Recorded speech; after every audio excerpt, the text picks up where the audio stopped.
रहनुमा पीटीआई लतीफ खोसा ने बावर कराया कि अदलिया के लिए पहले भी खून दिया है, आइंदा भी देंगे। रहनुमा पीटीआई ने आईनी अदालत का मकसद काले को कानून मंजूर कराना है।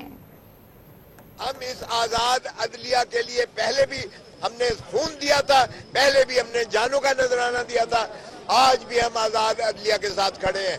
मैं पाकिस्तान के हर वकील बिला तशखीस के वो किस जमात से ताल्लुक रखते हैं, लेकिन काले कोर्ट का वजूद जो है खतरे में है। अगर आजाद अदलिया नहीं होती है तो 25 करोड़ अवाम को इंसाफ भी नहीं मिल सकता और फिर काले कोर्ट के वजूद भी बेमाने हो जाता है। ये मामला कोई दकीक कानून का मामला नहीं है, ये मामला सिर्फ वकला का मामला नहीं है, ये हर पाकिस्तानी की जिंदगी का मामला है, आप सबका मामला है। आप जानते हैं मीडिया पर क्या कदगन है, हम जानते हैं कैसे लोगों के घरों को तोड़ा गया, माओ बहनों बच्चों को मारा पीटा गया, ये मुल्क जंगल बनता जा रहा है।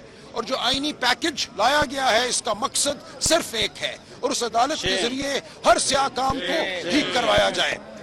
अब हमें खड़े होना है अपनी जात के लिए, अपने मुल्क के लिए, अपने हुकूक के लिए।